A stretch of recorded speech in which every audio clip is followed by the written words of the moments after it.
Tanse relatives, and welcome back to Muskeg Tea with Chantel G. This March, we're dedicating our series to the helpers in our communities, the nonprofit organizations, and the people who continue to show up with heart, compassion, and commitment for our nations and neighbors across Treaty 6 territory. To begin this series, I'm honored to welcome Corita Vachon, co-founder and president of the Lakeland Society for Truth and Reconciliation. The Lakeland Society for Truth and Reconciliation works to bring communities together through education, awareness, and action around truth and reconciliation. Their work focuses on creating space for learning about the impacts of residential schools, supporting healing, and encouraging meaningful relationships between Indigenous and non-Indigenous communities. Through community events, conversations, and advocacy, the Society helps people move beyond acknowledgement and towards understanding and responsibility. Today, we'll sit in conversation with Corita about the journey of founding the Society, the importance of reconciliation work in our communities, and what it means to walk together in truth, healing, and accountability. So pour yourself a cup of tea, settle in, and join us in this important conversation. So, Corita, welcome, welcome. It's a pleasure to be sitting in circle with you. And before we get started, was there anything you would like to add to your introduction? No, not at this time. You've done a very good job, Chantel. Okay, so let's just jump right into it. Truth telling and residential school legacy. Can you share how you and your family or community was affected by the Indian residential school system? I am a second generation survivor of the Indian residential school system. My mom was effectively assimilated because of the Indian residential school that she attended. She attended in Lebret as well as in Maryville, the day school. The institution taught her to that the way of living living the Indian way was bad and evil, and that she knew who she was. She knew her relatives, her blood relatives and stuff. However, she denied having Indian blood. She used to say she was French from her Métis side of the family and or Spanish at times. She always kind of had this internal conflict with her identity throughout her life. I know my mom did her very best to raise us as best she could in a way where we would be strong and resilient. But you also know that society itself was against us. She loved us very much, and she did the best she could in the ways that she knew how. And unfortunately, the way that she knew how was to follow the system, to deny her indigeneities, that our indigenous blood was something of the past, to integrate with colonial society. We used to get heck for hanging around other indigenous families, whether they were First Nations or Métis, registered or unregistered, like living in mainstream society or on reservations or settlements. We used to get in trouble for hanging around them. For a period in our childhood, we even experienced child welfare as well as like one of my sisters, my late sister.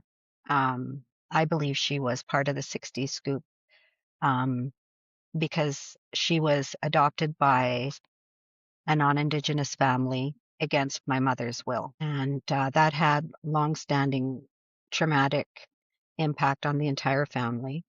That and the child welfare system, our foster parents were very prejudiced and abusive, and constantly being told that our brown skin wasn't worthy of acknowledging. So it created a lot of problems in our family. Every single one of my siblings had has an addiction of some sort, and that they had to work through. Some of them succumb to it, some of them live with it, and some of them have taken the red road. Thank you for sharing that. My family and even myself can really relate to your experiences in terms of being a residential school survivor because my Japan was a first generation, making my Cookum second generation, my mom third, me fourth.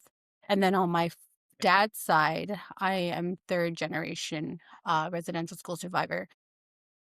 When my Japan was pregnant with my kukum, she tried to hide her pregnancy, and I feel she tried to hide it just out of fear because she didn't want her child to be kidnapped like the rest of the little indigenous kids that were sent to those institutions. When my cookum was born, she was the size of her dad's palm. Like she was just so tiny. My cookum never went to school, and so to this day my cookum, she's 81 and she's illiterate. So because of that fear, my cookum Japan didn't want my cookum to experience what she experienced. However, that trauma was still passed on to my cookum. So my cookum still experienced that intergenerational trauma, which, trickled down our family line. I feel like a lot of us across Turtle Island have similar experiences, and we're impacted by the effects of the residential school system. What does truth telling mean to you personally, and why is it important for communities? Truth telling to me means engaging in honest, respectful conversations that are factual and accurate. It means engaging in difficult truths, um, that are often painful, about how Canada was really formed. It means acknowledging the dark past of colonial wrongdoings and understanding how this has impacted Indigenous people of Turtle Island today. It requires safe spaces to have these open, heartfelt conversations. It's really important to have safe spaces to share and talk about the history of the residential school system. It wasn't until 2016 that I had learned that my late Japan was a residential school survivor. I was 30, turning 31. For like 15 years of my life, I was experiencing mental health issues. I was experiencing addiction and alcoholism, and also, again, passing on that intergenerational trauma onto my son because I had no idea why my family was dysfunction, why there was family violence, why there was addiction. And so all these like different things that impacted my family, like I never understood why until I had found out that my late Japan was a residential school survivor. And so when I learned that, it was like, boom, everything just started to make sense. And I feel like that what sparked my healing journey. As you said, that we need to have these safe spaces to have these difficult conversations. It's like that's where the healing begins. When you're able to start sharing, when you're able to start, speaking on these things, like that's when, true healing can begin. And why it's important for, especially with the non-Indigenous, not maybe understanding or even knowing about the history. That's why it's so important to share. What are some common misconceptions about the residential schools that you think need to be challenged? Well, first of all, one of them is that they closed so many years ago, and that why are we dwelling on the past? Why can't we just get over it, right? That is one that's very complicated because the Indian residential school was a policy that came out of the Indian Act, and it was the most profound impacting negatively wise to Indigenous people. But that Indian Act and the um, intention of the Indian Act, the attitude, still remains today. Um, in 2026, like in our judicial system, our educational system, our child welfare system, social welfare, healthcare, we still see it today, that attitude and intention of the Indian Act, how we're secondary citizens. It's still there. And so it's really hard to get over something that might have discontinued in the last one closed in 1997, but in 2026, the intention is still there. And so it's still impacting today's generation. Another one is that the intention of the government and the churches were good. And there is a common misconception that not all experiences were bad, which might be true to some extent. But the goal of the Indian residential school was to kill the Indian in the child, and it was to assimilate, to colonize. And by making the survivors, the students, I don't even want to call them students because I don't they didn't many of them didn't really learn academically, to tell them that their ways were bad and evil, and to like that in itself has a long lasting impact, a negative impact of the school, of the experience itself. So that's another misconception. And then another one is that there's no evidence of mass graves, but yet there are. Saddle Lake was one of them that has at least one mass grave at the Sacred Heart Cemetery. So those are three of the big misconceptions that I've come across. Yeah, I think one of the biggest things that's happening right now is out in BC, Kamloops. They have those denialists where they went to go protest right at the I former saw residential that. school. So it's like those type of things. It's just so harmful towards, our survivors, towards those like us that are still here living and having to deal with that history, and also even those that haven't made it home, right? And it's just like denying those experiences. And so it's just really harmful. And I believe the work that you're doing now in terms of like educating is so important and like such good medicine, especially for small communities like Bonnyville, because it's not been talked about enough, I feel. And I know there's people out there that are, doing the work as well, but just being able to do that in a safe and respectful way. I just think that's so important. We'll get into the culture, tradition, and resilience. What role has culture played in your healing journey or your community's recovery? Well, my mom was a survival of Maryville and Lebret Indian residential schools. She was effectively assimilated, and because of this, we were never afforded the opportunity to learn about our cultures, language, traditions. She would often tell us there's nothing good about Indians. So taking control of my own identity, my own indigeneity, learning about my culture, my language is a deep healing that I'll be going throughout my life. Absolutely. You sharing your mom believed being Indian wasn't a good thing. That kind of reminds me of how my late Mushum, his mindset was he was Métis, and I truly believed he had the opportunity to be treaty, but he decided to be Métis because there was that shame growing up around him. I witnessed him talking down on other natives. He'd be calling them bums and dirty. And so hearing him say that, especially for myself, being a child and hearing that, and here, my skin is dark, and growing up on the res, it just really affected me to the point where I had some shame. So having that loss of identity, there were times where I would tell people that I was Spanish, and I just never wanted to admit, I guess, that I was Indigenous. And even if I did say I was Indigenous or if I was Native, that was the more common term back in like my earlier days was Native.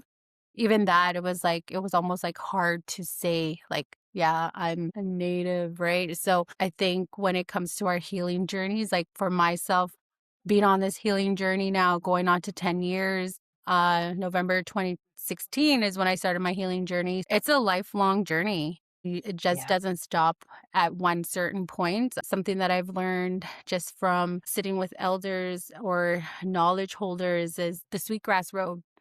So the Sweetgrass Road, you have your ups and your downs, your curves. It's never linear. It's, you're always going to have those ups and downs. And so I always remind myself that even though we're having a bad day, it doesn't mean a bad life. Just to keep going. And that one saying, Akamemo, and culture is very important when it comes to our healing journeys. So how can non-Indigenous people respectfully engage with Indigenous culture and ceremonies? Non-Indigenous people need to be educated.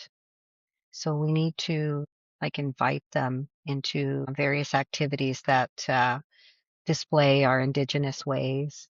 Um, Explain, like open up educational workshops that explain the meaning behind certain cultural practices, beliefs, protocols, do's and don'ts. Many things we take for granted as knowing are not necessarily known, and the reason why.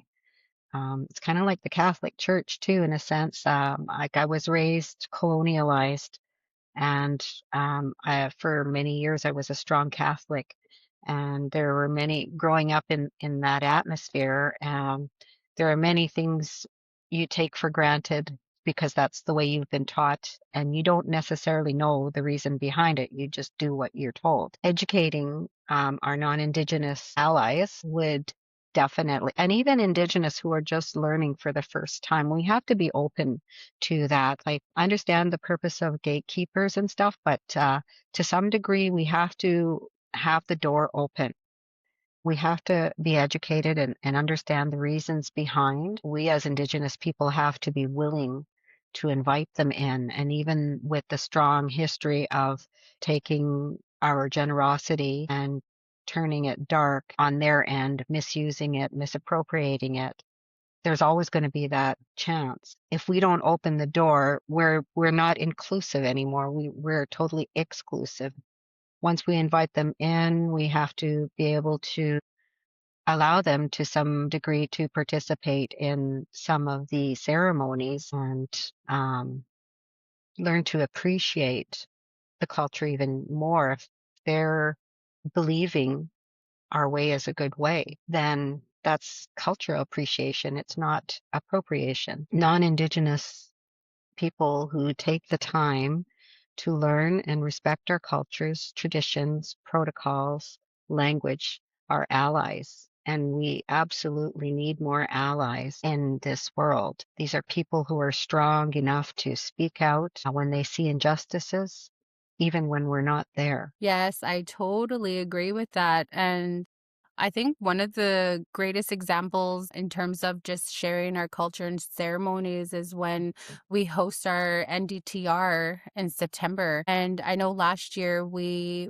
had two pipe ceremonies, and we had the woman's pipe and the male pipe lifted, and just being outdoors in a teepee and having those two non-Indigenous people walk by, and they were so curious to the point where they kind of popped their head in and asked if they could join us. And even though they didn't sit in circle with us for the whole duration, just that simple fact that they were able to kind of get an idea of the purpose and how that ceremony is held, it's so important, because just that little bit of experience, just that little tiny bit of experience, now they have a story to share with their kin, with their family, with their friends, and it sparks that conversation. I think that's just so beautiful. Well, it's the fifth NDTR year, Mhm. and it's our fourth year as a society. Well, yeah, our fourth year as a society because we formed in 2022. Okay. Yes, just the traction that's happening, it's gonna be like it's just gonna continue to grow, and getting the community more involved and making that noise. What does it mean to reclaim identity and language after intergenerational trauma? To me, this is intense self healing. It questions one's mere existence in this planet. That's what I've had to do, like in my reclamation. We're born into a system that teaches subservience, obedience to a higher power, be it government or church. Reclaiming identity means going back to basic questions that we have been taught since birth. Sometimes this is unlearning things. I've had to unlearn many things. I've had to decolonize many things. These steps in reclaiming, like acknowledging and validating trauma, challenging unhealthy beliefs. Where did they come from? Identifying and discovering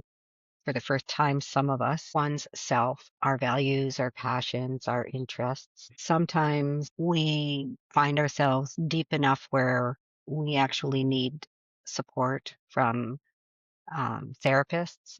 Please know that there are people out there that are willing to help, because going back to the basics involves decolonizing oneself. Like I said, unlearning harmful teachings that no longer align with us and our higher self. It means learning to forge a path forward for the first time of personal growth, a path that aligns with our authentic self.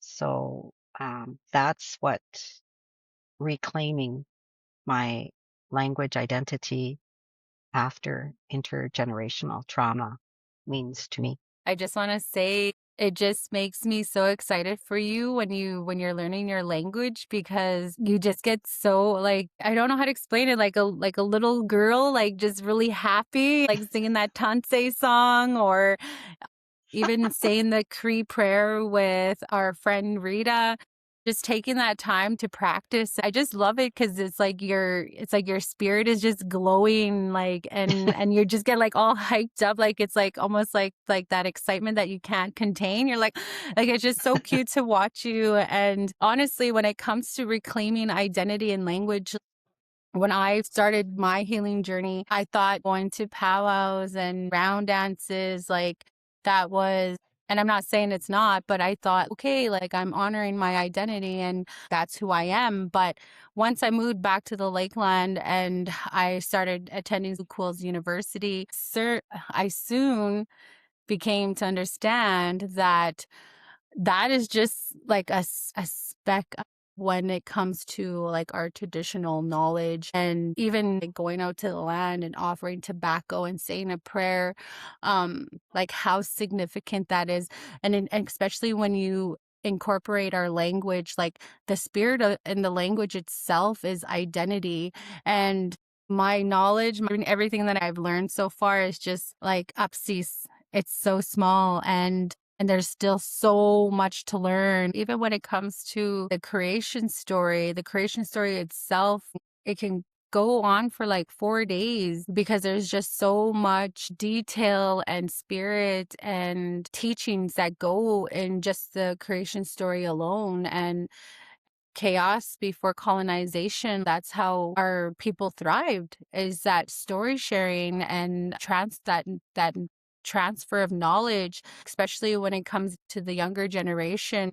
By the time they were 10 years old, they were already like professors, like they just had held so much knowledge and so much teachings. And so reclaiming our language is is part of that identity, especially after the intergenerational trauma. Being raised by my cookum, she is a fluent speaker. She raised me from when I was 9 months up until I was 14.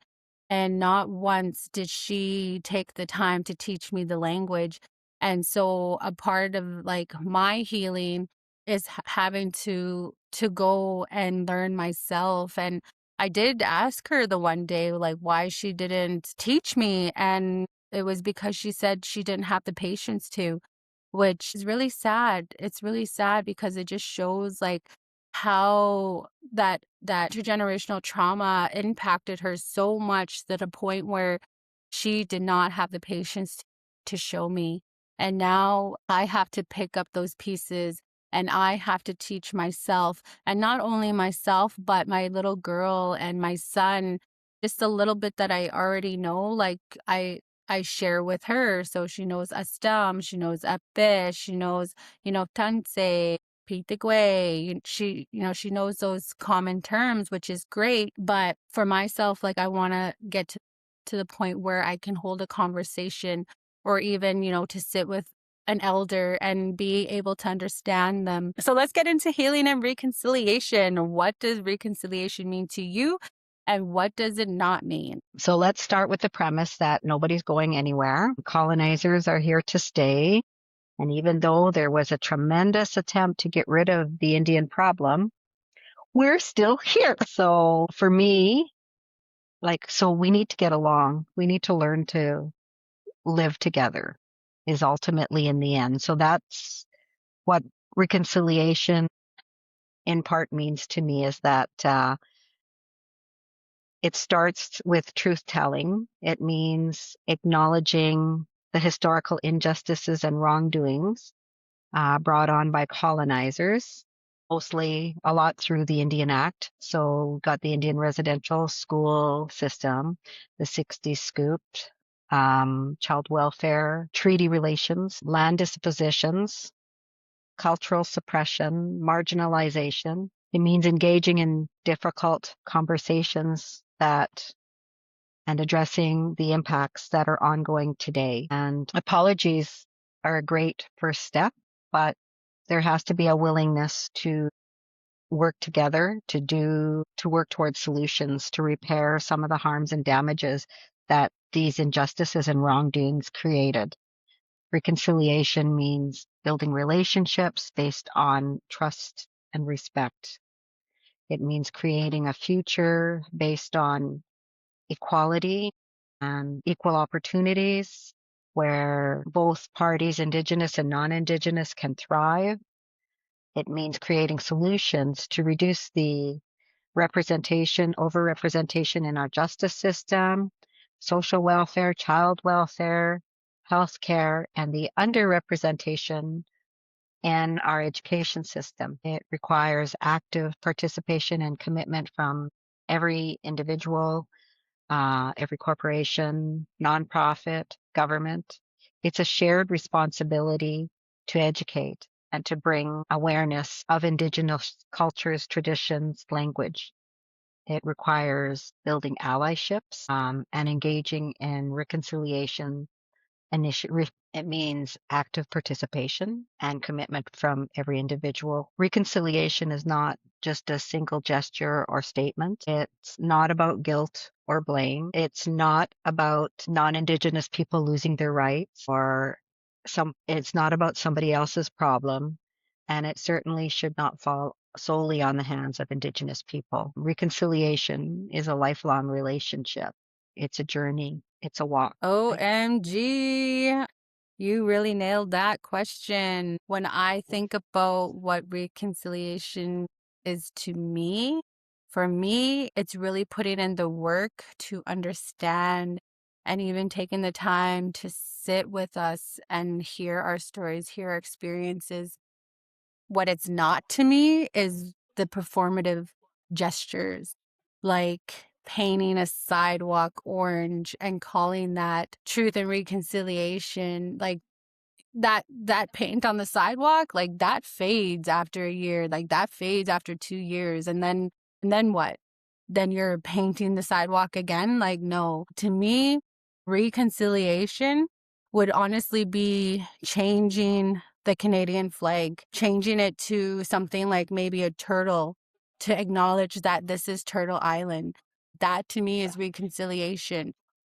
Also, changing the educational system, right? When it comes to learning about history. Just recently, my nephew, he came home with his social studies homework. And in that homework, it said that the two main languages in Canada is English and French, which to me is bullcrap because no, that is not the first two languages. The first languages of this country is our language, the Ojibwe, the Mi'kmaq, the Cree, the Dene, and even the Michif, our Métis folk, right? That is the first language of Turtle Island. And so changing the education system and how they're teaching this next generation like that program needs to be redone. And what else? Like there's so many different things, right? There's so many different things that needs to be done. It's always us Indigenous people that are making those moves. Yes, you do see some non-Indigenous people that are putting in the work, especially when it comes to our allies. But you also hear a lot of non-Indigenous people like the repetitive land acknowledgement, right? It's not coming from the heart. It's just coming from a script that they've said numerous times over and over and over and over. So it's very robotic.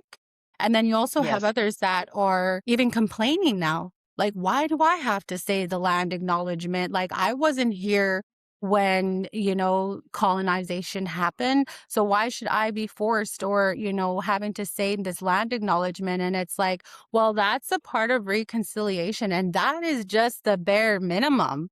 Like that is the bare minimum to do a land acknowledgement. Like it's just crazy. Or every September, then all of a sudden everybody wants to wear their orange. All of a sudden everybody's, rocking the orange, and it's just for that one day. And it's like, no, like this reconciliation and this truth sharing needs to happen every day. And sometimes, like, even when it comes to like advocacy work or even just being that person that speaks up, like, it can be exhausting at times. Like, it can be very overwhelming because we're the only ones that are just doing this work. And I mean, of course, we have our team that comes together to do this, but it needs to be done every day, not just once a year. It needs to be done every day. And so when people complain about saying land acknowledgement, it's like, look at us. We are living, breathing examples of what the residential school system has done, and having to break those cycles. Like it's exhausting. It's exhausting. And sometimes, like, yeah, you need your supports. You need your supports. And even how you mentioned like the therapy piece, like it's so important. It's so important to have those safe spaces to decompress and share, because it is a lot. It is a lot. It's going to take the next 7 generations to recover from that. It just gets my blood boiling when people complain about the bare minimum. It's like, no, man, you don't understand, and you're not even taking the time to understand. It's just Yeah. crazy. It's just crazy. That's where some education would definitely come in handy, like with the school when they learn like the truths about some of the Indian Act, and that the tax dollars aren't paying for everything or anything really, because there was supposed to have been a trust fund initiated, and that's where the money comes from, is the trust fund that the government from the get-go decided that they needed to control. So yeah, like Indigenous people, First Nations people, when they work, outside of the reserve, they pay full tax like everybody else on everything.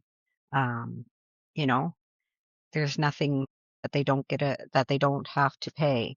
They pay GST, they pay, um, you know, PST depending on which province they live in. They pay taxes to the government every year on income tax. So little things like that. Well, they're not so little, but the misconceptions that people have, with Indigenous people as far as like some of the things they get away with.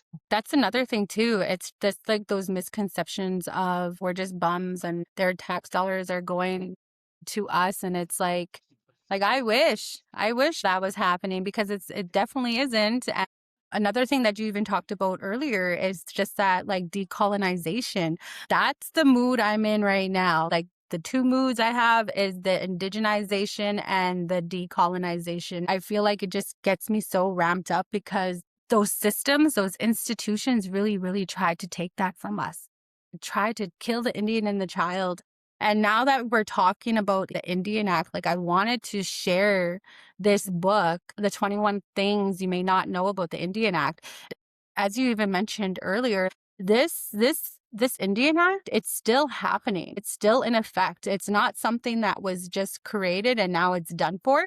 It's still happening. And a lot of things in here, like even when it comes to like our MMIP, like our missing and murdered Indigenous people, this Indian Act really, that is the cause of it, right? Like first contact, when Christopher Columbus came across that ocean and touched land, that's when the first MMIW happened, when they call her Pocahontas, right? John Smith taking her back to Europe or whatever. That was the first moment that the missing and murdered Indigenous woman began. Like it started right at first contact, and it's still happening today. Yeah, so those that are listening, watching, I suggest that you get a copy of this book. There's a lot of information in there. I'm halfway through it. I'm just looking at my markers right now. I'm like, there's a bunch of like different points in here that I wanted to reflect on, and some, just even reading like the first chapter, it just gets my blood boiling, because they tried to, not that they tried, but they made it a crime for us to even practice our culture.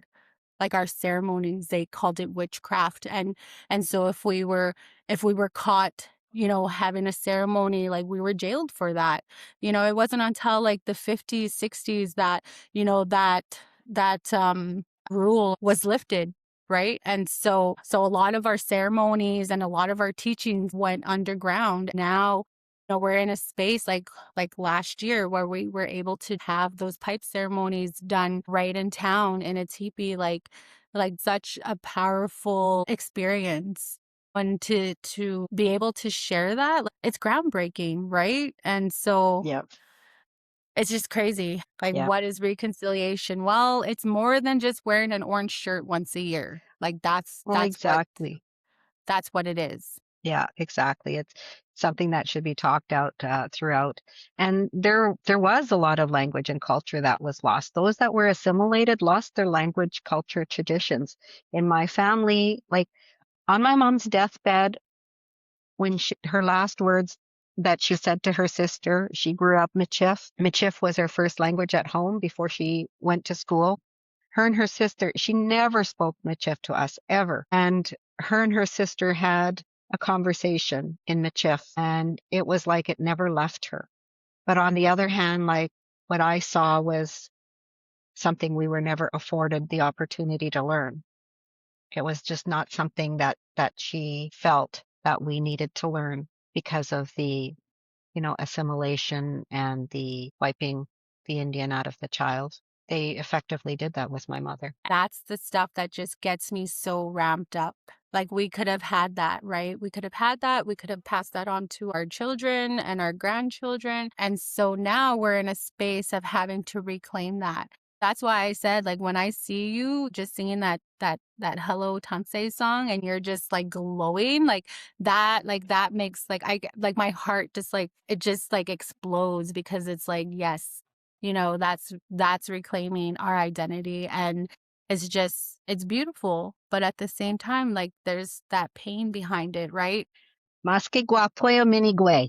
Yes, yes, exactly. Have some tea for real. Yes. So, what kind of public spaces or initiatives help advance intergenerational healing? Indigenous education and awareness activities, public spaces would include like cultural performances, cultural ceremonies, healing gardens, like what we'll be talking about shortly here. Circle talks, blanket workshops are great eye openers, kind of leave a person speechless. And support groups. We're currently going back to the healing garden. We're currently in discussions with the town of Bonnyville right now to put a healing garden up down along Lakeshore Drive and 55th Street. That's the the road that goes out to the rodeo grounds in Kihiwan and Muriel Lake. So it's in town along Lakeshore Drive. That's where we're talking right now about building a healing garden. And hopefully in the next year or so, we'll be moving forward with it. I want to go back to what we actually call that road, the Kihuan Road. I at our meeting, like I called it the Kihiwan Road because Yes, that's what I know it as. yes. And people said, I've never heard it. We've heard it as Gurneyville Road. And it's like, well, you need to get up with the times because it's Kihuan That's Road. right. You have to indigenize yourself. You know what? I'm so excited for this healing garden and, just those that are sitting at the table and the ideas that come together. It's such a beautiful thing to be a part of. And the ideas, like, we all come with gifts. We all come with our own gifts, with our own ideas. And so just being able to mesh that all together, like I know that the outcome is going to be amazing. And even for us to break ground this summer, like that is going to be so beautiful. Like I already know it's going to make me cry. Like I'm such an emotional person. And I remember you mentioning something about it's going to be like a tourist attraction. And we don't mean that like in a bad way, but more or less that it's going to be a first of its kind, and especially in a small community like Bonnyville. We're working with the town, and the town Exactly. has been very encouraging to work Yes, with. And the group that exactly. we're working with is very, like, everybody's all in and they're very respectful. And Mhm. that's where we need to be, in a truthful, respectful relationship Exactly. where we can respect all the people there. And so we've got like Indigenous, non-Indigenous, we've got town members Yes, that'll be giving input on what we should include and how it should be included. It's a wonderful, and it's coming from a humble place. exactly. And that's the important part to me, is that Mhm, we remain humble through this whole project. mhm. We started as a grassroots movement, and the grassroots relied on Mother Earth to nourish, and the sun, Father Sun, to help us grow. And so, with this project being a healing garden, we're all about Mother Earth. And so, in that relationship, that's what we need to remember as we grow, move forward. Absolutely. Now that I reflect on it, it's like everything happens for a reason, and it led us to this new direction, with a new circle of people to collaborate with.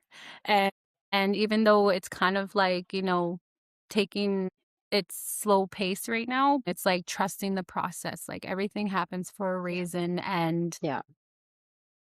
once it's done, like, it's gonna be so beautiful, and it's gonna be so amazing when we get to, like, cut the ribbon and be like, "Yes, like, welcome, to wow, Pitegwe." June 1st, blessing of the grounds, Yes, yes, yes, the that beginning of National Indigenous Education Month, yes. June 1st. I'm so excited to see and be a part of that. So how can grassroots organizations best support Indigenous. So we started off as a grassroots movement committee. Grassroots organizations are groups of everyday people who volunteer their time to advocate towards a common cause or common goals. They're often closely connected to the needs or experiences issued that they're advocating for.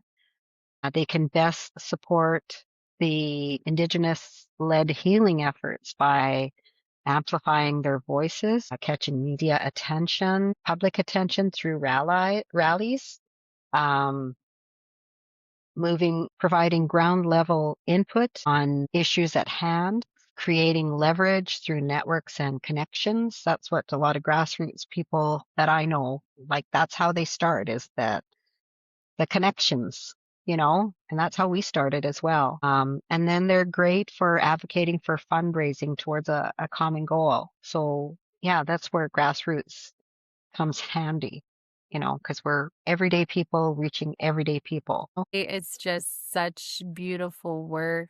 I just love like the NDTR, and like when it comes to like the planning and everything, it is a huge job, and but like once we get like the NDTR day going, and the people that are showing up, and being able to eat together, and even like cooking together. Like I know last year, I got to cook with Melissa and her son and Rita, being able to share stories and laugh, and it's just a fun way to gather. And Even then those coming to be a part of the event, and they get to eat the food, and they're just smiling. I know Karen Collins, shout out to Casey. She talked about having the Three Sisters soup and her not having it in such a long time. And so it was just really beautiful to have like that soup be served. It just made her feel all warm inside. And so like even like little moments like that, and it's just so beautiful. I am so proud to be a part of Lakeland Society for Truth and Yeah. Reconciliation, because only am I a lived example of the residential school system, but I get to also be a part of the healing, and that is Yes. just like the best part. Even like the year before, we were having, it seems to me that there was we had one less person in the kitchen because of some kind of health reason, I think. And so, trusting things will happen in their own way, we had a volunteer Indigenous from Cold Lake come to help make the bannock. And then my niece, who was 16 years old at the time, this was her first year of making bannock, and mwah, the bannock was the best. So she got to learn from people who were well seasoned in pun intended, well seasoned in making bannock. It was wonderful, and we got to hear from various speakers and performers too. That was also the year that we were privileged to hear of our late Dave um, Janvier, who played his drum and told his story. We had Kihwa Native Dance Theater. We had late Jody John perform. I see those videos and those pictures, and they stick hard, close to my heart. I can't Yes. hear you. Yes, absolutely. I totally connected with that too because it just shows like how far we've come, and those that aren't here with us anymore, like, they're still going to be guiding this journey with us and walking this journey with us, and they're on their own next journeys as being ancestors, and it's just so powerful that their spirits get to guide this work as well. Y- Yeah, and even speaking of ancestors, our first two elders, went into the spirit world too. Like our very first elder we had was the late Francis Dumais, Mhm. and then Okay. we had late Irene Poland. I feel their spirits in the activities that we're doing because they both were very positively inspired by our move, and they prayed for us. And I know that if they were still here in this life, that they would still be supporting us. Absolutely. They totally would. And speaking of Yes. Irene, she gave me this kokum sweater or kokum scarf.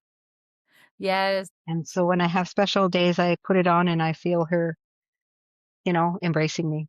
Exactly where I work right now, I have pictures up on my office wall, the memories of the substance awareness walk that we did. It was 2023, where we did the day walk in St. Paul, and we had our community barbecue.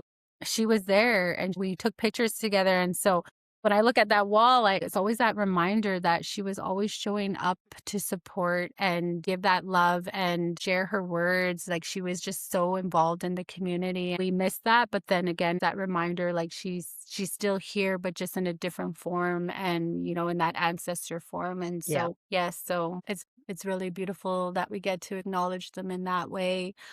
We're going to get into the storytelling and the arts. How can art, music, and performance be used as tools for resistance and healing? Arts, music, and performance, they serve as powerful, interconnected tools for resistance and healing by allowing us to process trauma, to reclaim our narratives, and challenge systemic oppression. These creative mediums provide nonverbal language for us to express pain, to foster our emotions, to foster resilience, social cohesion in the face of adversity. These performances release emotions in ways that words don't and can't. They reduce stress and anxiety.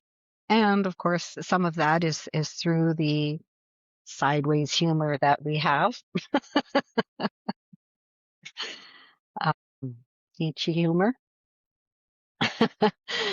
And they help improve our body image and our sense of well being. Yes, yes, yes, yes, absolutely. Just even talking about that, it just makes me think about like how far people have come in terms of, you know, bringing our culture and our traditions into, whether that's like fashion shows, whether that's hockey events. The big thing is that the music arts performance give us space in an area where we didn't have space before. Uh-huh. Yes. And that gives us more opportunities to be heard, to be seen for the people who we are. Yes. And the fact that when we do our NDTR event, we have uh folk like Beanie John coming and doing like the hoop dancing, Absolutely. or Rosa John that comes in and she does like her masks, right? And then we have our art is healing. So we had Daisy John come in last year and we did like the cookum paintings where we got to do our own little canvases. Even a few years ago, we did that. What's her name? Images Studios had this display of MMIW. And Mhm. my gosh, that was very profound. And that was Mhm. the year that we were also supporting Search the Landfills of Winnipeg, where it was known that Indigenous women were brought there and we had to fight. And poor little Cambria Harris, like she was just 18 when this all went down. She fought like a little trooper to get them to search the landfill. And they did recover her mom, but it took years and it took a different government Exactly. because the initial government that they had in Manitoba felt so entitled that she campaigned on not searching the landfill for, individuals. And yet it was a crime scene. As the rally, we had a rally in August that year to search the landfill, search for that we're not trash. And Exactly. it's an eye opener to know that the suspect at that time, they had suspected he had murdered 3 other women. And so that declares him as a serial killer. And as a serial killer, that you would think that they would want forensic evidence and the bodies would be that. And yet there still was resistance. It's too toxic, blah, blah, blah. But yet in Ontario, years before, they had searched landfill for a non-Indigenous person who was murdered. There was a couple of them that over the years that other provinces had searched, and there was no discussion over how much it cost or safety, and they were missing for about the same period as these women were. Some of these women, or at least Cambria Harris. So, not Cambria, her mom, Morgan. So Mhm. yeah, it's outrageous that, we would have to fight to say that we're not trash. We shouldn't, like our final resting place should not be in a garbage dump, a landfill. Like we're more than that. Exactly. Exactly. So so that year, NDTR, we also wanted to remind people that the National Day for Truth and Reconciliation also acknowledges the missing and murdered Indigenous people.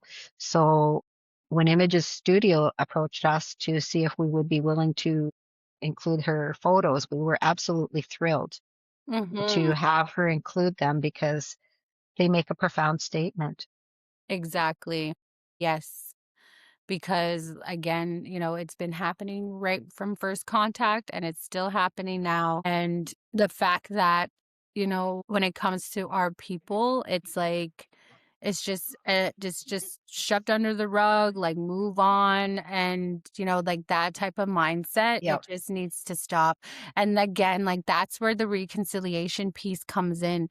And if people aren't going to be stepping up, then that reconciliation is not happening. It's just not Yeah. happening, and so that needs to be changed. So what would you like audience to know or feel when they see Indigenous performers at public events? Well, I hope that the audiences always feel welcome and appreciated of the continuation of our stories, our intergenerational knowledge that is shared through song, dance, and storytelling, that they recognize that Indigenous cultures are still thriving, that our cultures are diverse. We have many, many nations in this area, and that we have a deep connection to land, water, community, and spirit. And that through our performances, that we are reclaiming space, healing, sovereignty, resilience, and identity. And finally, that we're still here. Mm. Like freaking rights, like that. That was my ancestor coming through.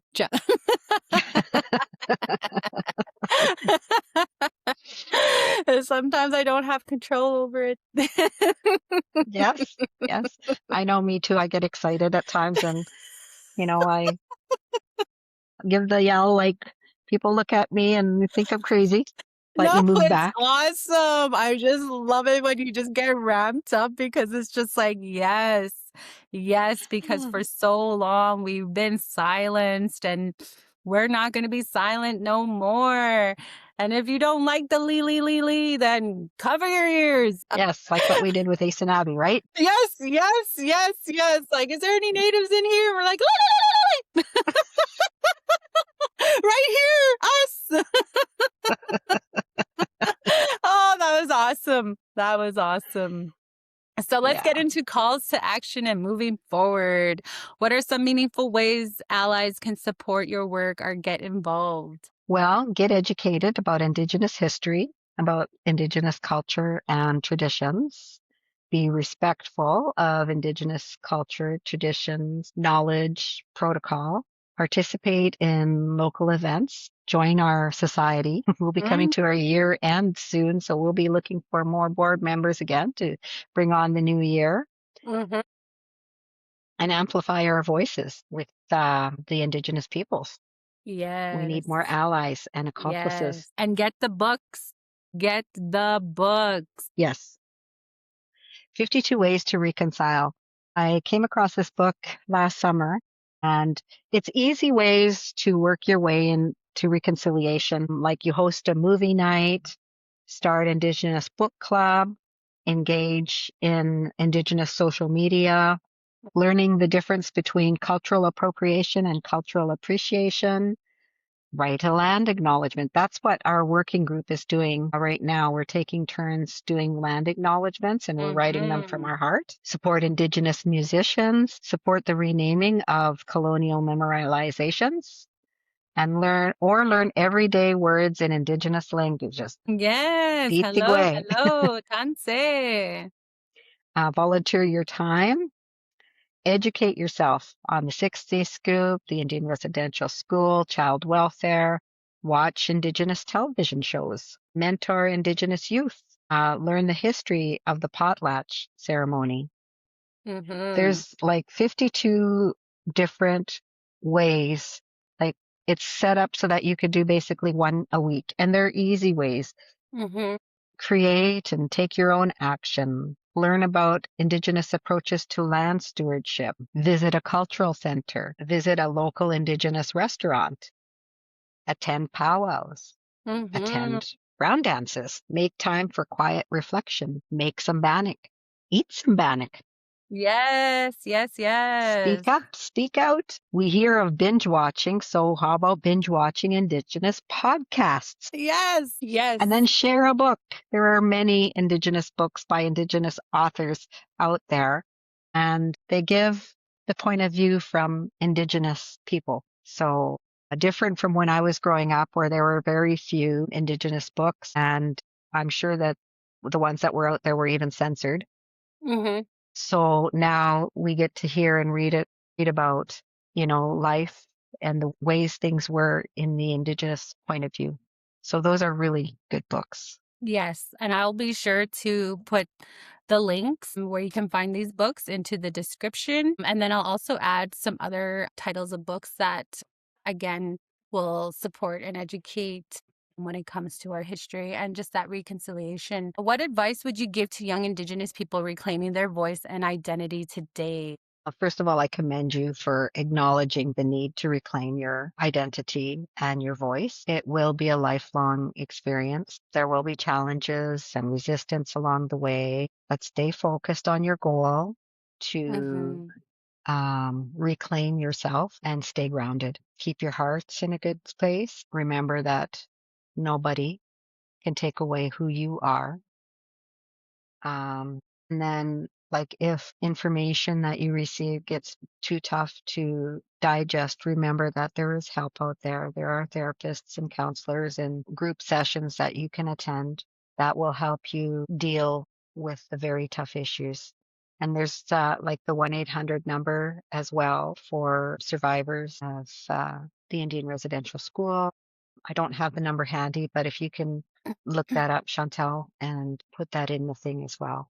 Yeah, for sure. Absolutely. I feel like right now I'm in a space of having to decolonize my son. I raised him in a very colonial way, and so even like a small example of decolonizing him is like just this past weekend. I went to go visit him and he asked if I could get him a haircut. And so I did. And once his haircut was done, I asked the barber they could scoop up his hair because I wanted to take his hair. And my son right away was like, I could tell he was embarrassed by that. And he was like, "Why are you taking my hair? Just leave it alone. It's just hair." But I'm like, no, it's not just hair. Like, our hair is a part of our spirit and it holds memory. And you're a part of me. And I want to make sure um, that I will take care of your hair in a good way. And so just again, like reconnecting it to the land or whatever. Like I know for myself, like I burn my hair and just, have like a little ceremony. And so that's what I plan to do with my sons. And so it's just like those like little small things where it's like baby steps with him. And I know he's gonna get it to a space where he'll be able to connect his mind to his heart. Again, I'm in a space of having to decolonize him. Now that I have my little girl, I get to indigenize her. She dances powwow. She It's knows the so beautiful to importance see.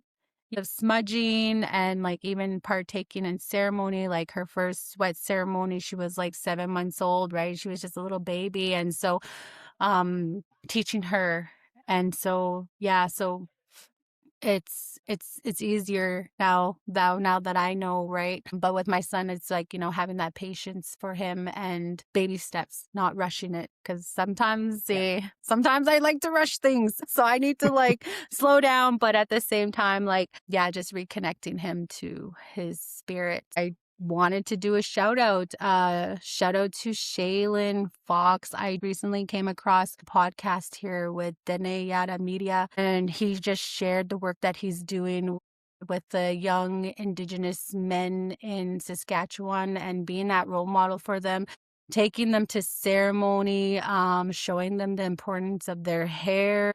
It's just such amazing and beautiful heart work that he's doing. And so, yeah, shout out to Shaylin Fox. Like, he's such an inspiration. And I'll put the link of that podcast into the description as well. So, for our listeners, our viewers, if you want to check out that podcast, go Awesome. check it out. Very inspiring. So, is there a message you would like to share with our listeners who are just beginning their journey of understanding and reconciliation?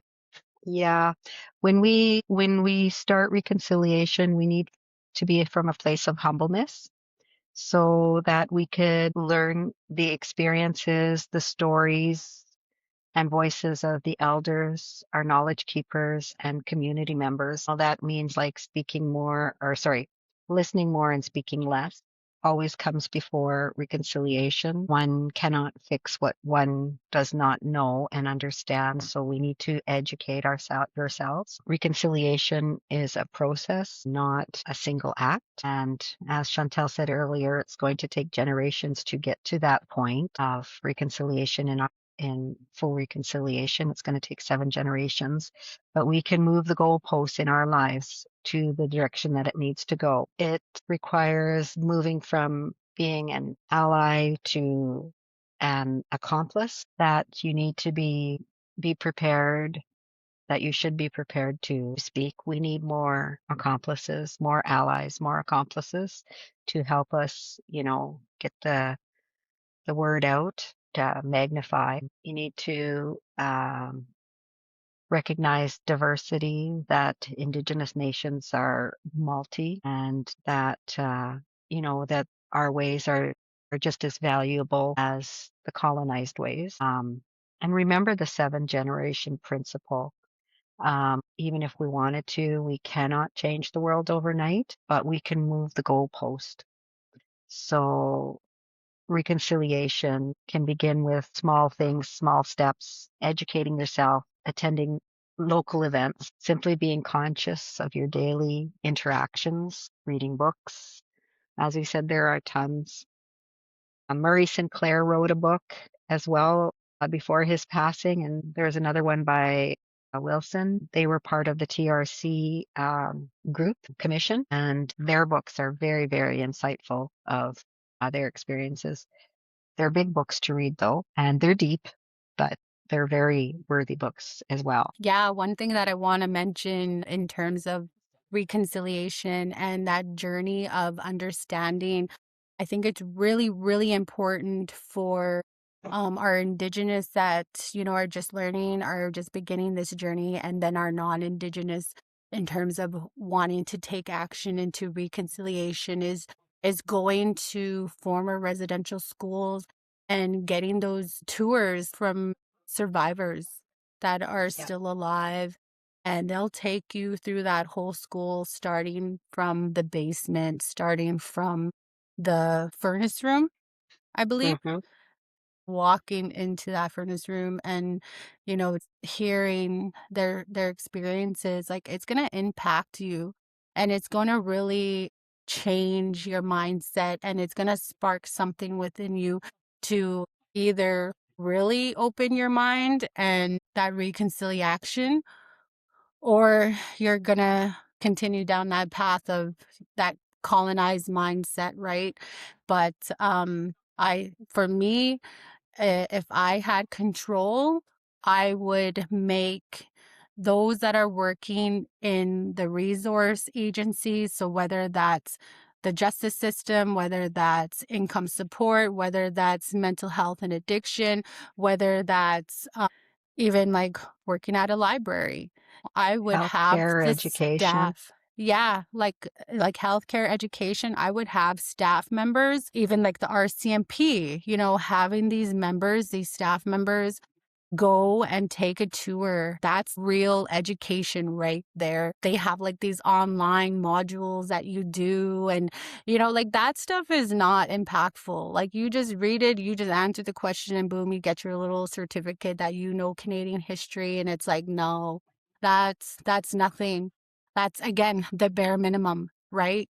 But Yeah. actually stepping into a former residential school and sitting and learning from a residential school survivor that is still alive, like that is going to leave a mark on you. And so that's what I wanted to share, is that when it comes to moving forward, that is something that needs to be done. And hopefully that can happen, right? Hopefully that's something Yeah. that is implemented. And Yeah. There's one thing that kind of sticks to me too when it comes to, residential schools is that in what area in colonized society is there a graveyard in the schoolyard? exactly. None. That in itself should have a statement. Or even some of those residential schools where they had electric chairs.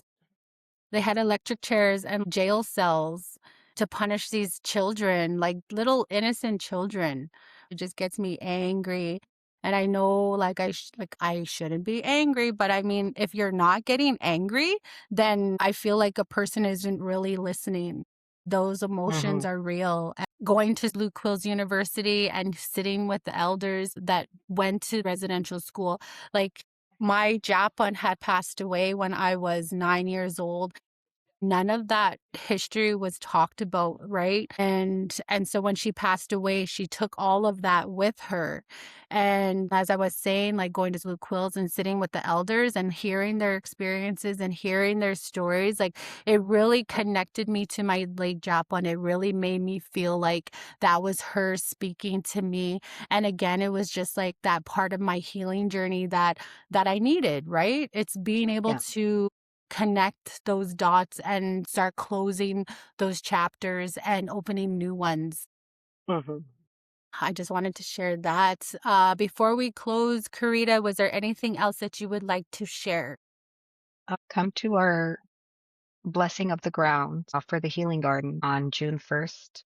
It'll be along Lakeshore Drive in Bonnyville, 49th Avenue and 50th Street. We'll be setting up there, and we hope the weather will be nice, that we don't have to reschedule. But June 1st, I believe activities are gearing to start for around 4 o'clock p.m. Okay, exciting.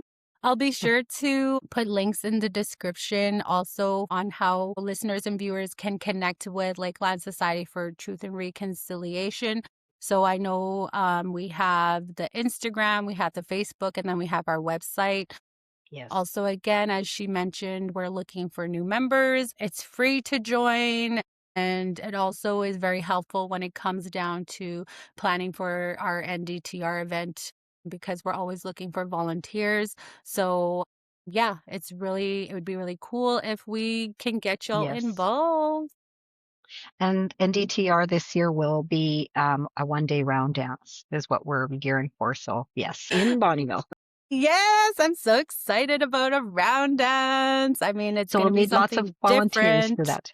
Oh, absolutely. It'll Yes. be healing and it's a memorial round dance. So, we'll Mm-hmm. be remembering those that have moved on to spirit world. And honoring our survivors. Yes. Yes. Yes. Good medicine. Good healing Mhm. medicine. Love it. Love it. Hi, Corita, for sharing your Hi, hi. story, your work, and the heart Marcy. behind the Yes. Lakeland Marcy. Society for Truth and Reconciliation. Conversations like this remind us that reconciliation isn't just a word, it's a relationship, and it takes people in our communities who are willing to lead, listen, and learn together. To everyone listening, remember that the work of healing and truth happens in everyday moments, in conversations, in education, and how we show up for one another. This has been Muskeg Tea with Chantel G, where we gather in story, reflection, and community. As we continue our March series highlighting nonprofit helpers across our territory, we invite you to keep walking alongside those doing the work and supporting the healing of our communities. Until next time, relatives, keep your tea warm and your hearts open. Hi, exhale, amaga. Así, Joe.